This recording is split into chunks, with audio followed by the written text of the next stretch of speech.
ఇంతకుముందే కూనంనేని సాంబశివరావు గారు చెప్పారు. గతంలో ఎప్పుడు జరగని విధంగా 5 మంది శాసన మండలి సభ్యులు ఈరోజు ఎస్సీ ఎస్టీ బలహీన వర్గాలకు సంబంధించిన వాళ్ళు చట్టసభలకు వచ్చిండ్రు అంటే కులగణన చేయడం ద్వారా ఈరోజు వాళ్ళల్లో వచ్చిన చైతన్యాన్ని గమనించే రాజకీయ పార్టీలందరూ కూడా ఎస్సీ ఎస్టీ బలహీన వర్గాలకు అవకాశాన్ని ఇచ్చి చట్టసభలకు వాళ్ళు పంపించారు. ఇది తొలి అడుగు మాత్రమే. ఇది సరిపోయిందని నేను అనడం లేదు. నిధులు కావచ్చు, ఉద్యోగాలు కావచ్చు, ఉపాధి కావచ్చు. ఇక ఉపాధికి వస్తే చాలా ఇబ్బందులు ఉన్నాయి ఆర్థికంగా. మీ అందరికీ పదే పదే నేను చెప్తున్నా, వేసిన అంచనాలు ఒకటి, వచ్చిన ఆదాయం ఇంకొకటి, ఉన్న అప్పులు వేరొకటి. అంచనాలు తప్పినాయి, ఆదాయం తగ్గింది, అప్పులు అడ్డగోలుగా పెరిగిపోయినాయి. అయినా ధైర్యం ఏం కోల్పోలేదు. వాస్తవాలను ప్రజలకు వివరిస్తున్నాం. మీడియా మిత్రుల సహకారం కోరుకుంటున్నాం. ఎన్ని రోజులు అబద్ధాల పునాదుల మీద ఈ ప్రభుత్వాన్ని నడుపుతాం? అప్పులు భారమై కుంగిపోతున్నప్పుడు, ప్రజలకు ఆర్థిక వెసులుబాటు కలగనప్పుడు ఇంకెంతకాలం అబద్ధాలు చెప్పాలి, చట్టసభలను మభ్యపెట్టాలని నేను అడుగుతున్నా. అందుకే వాస్తవాలను వివరించినాం, భవిష్యత్ కార్యాచరణ నిర్ణయించుకున్నాం, దుబారా తగ్గించినాం. గతంలో ఎట్లా నడిపినారు, గతంలో వచ్చిన ఏడికి పోయిందంటే అవన్నీ బడ్జెట్లో బట్టి విక్రమార్క గారు చెప్తారు. దుబారాను తగ్గిస్తున్నాము. ఈరోజు వసూలు చేయాల్సిన పన్నులను వసూలు చేయకుండా వదిలేసినారు. ఒక్క ఇసుక గురించే నేను చెప్పదలుచుకున్నా. 14 నెలలు పట్టించుకోలే ఇసుక గురించి. పాత ప్రభుత్వం చేసిన విధాలనే కొనసాగించినాం.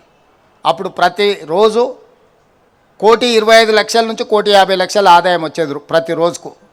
ఒకసారి కొంచెం అటు ఇటుగా 1,50,00,000 ఆదాయం వచ్చేది. ఒక నెల రోజుల నుంచి నేను గమనించి ఈ ఇసుక మాఫియాకు ఎక్కడనో ఒక దగ్గర వాత పెట్టాల్సింది అని ఆలోచన చేసి కొంచెం గట్టిగా అధికారుల మీద ఒత్తిడి తీసుకొస్తే ఈరోజు ఇసుక ఆదాయం ప్రతిరోజు 3 నుంచి 3.5 కోట్లకు పెరిగింది. 100% 600 కోట్ల రూపాయల ఉన్న ఆదాయం ఈరోజు అంచనా వేస్తే 1,200 కోట్లకు పెరిగే పరిస్థితి వచ్చింది. 30 రోజుల్లో నేను సభలో లెక్క చెప్తా. జిఎస్టీ దేశంలోనే హయ్యెస్ట్ కలెక్షన్స్ తెలంగాణ రాష్ట్రానికి వచ్చింది. 17% సక్సెస్ రేషియో ఇంప్రూవ్ అయింది. అదేవిధంగా స్టేట్ ఓన్డ్ ట్యాక్స్, రాష్ట్రానికి వెసులుబాటు ఉన్న పన్నుల వసూళ్లలో భారతదేశంలోనే తెలంగాణ రాష్ట్రం మొదటి భాగాన నిలబడ్డది. 88% పన్నుల వసూళ్లలో రికార్డును సృష్టించి తెలంగాణ రాష్ట్రం నెంబర్ 1 ఉంటే నెంబర్ 2 86%తో మహారాష్ట్ర ఉన్నది. ప్రధానమంత్రి రిప్రజెంట్ చేసే గుజరాత్ 6th or 7th ప్లేస్లో ఉన్నది. రాష్ట్రానికి రావాల్సిన ఆదాయ పన్ను వసూళ్లలో ఈ ప్రభుత్వం దేశంలోనే మొదటి స్థానంలో ఉంది.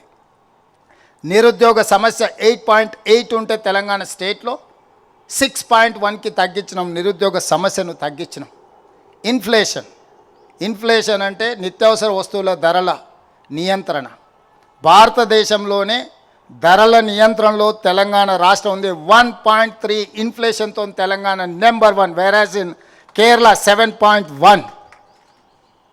అంటే ఇతర రాష్ట్రాలన్నిటికంటే కూడా నిత్యావసర వస్తువులను నియంత్రించడంలో తెలంగాణ రాష్ట్రం దేశంలోనే ముందున్నది. గణాంకాలని socio economic survey report government of India ఇచ్చిన రిపోర్ట్ ఇది. మేము మా సొంత లెక్కలు కావి.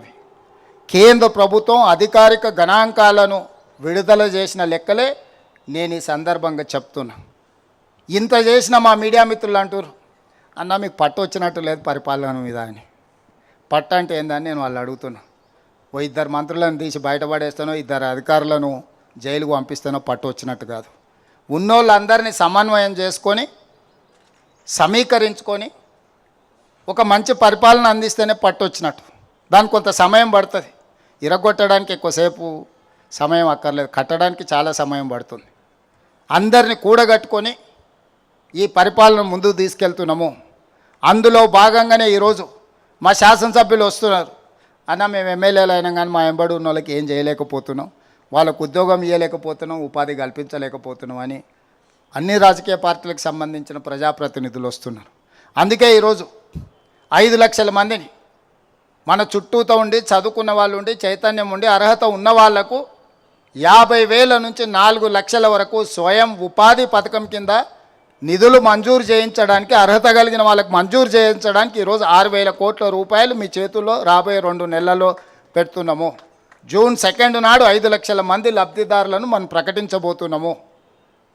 ప్రతి నియోజకవర్గానికి 4 నుంచి 5,000 మంది మన ఎంబడి ఉండే అర్హత కలిగిన కార్యకర్తలు కానీ, లేకపోతే గ్రామాలలో ఉండే నిరుద్యోగ యువకులు ఎంతమంది ఉంటారు? 2,000, 3,000 ఉండొచ్చు. వాళ్ళందరికీ మీరు పని కల్పించవచ్చు, ఉపాధి కల్పించవచ్చు.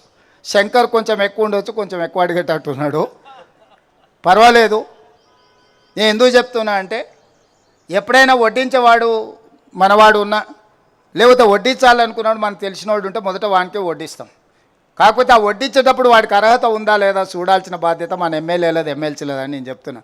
నాకు తెలుసు కాబట్టి 5 అంతస్తుల భవనం ఉంది, అయినా 5 లక్షల రూపాయలు ఇస్తా అంటే అది మాత్రం కుదరదు.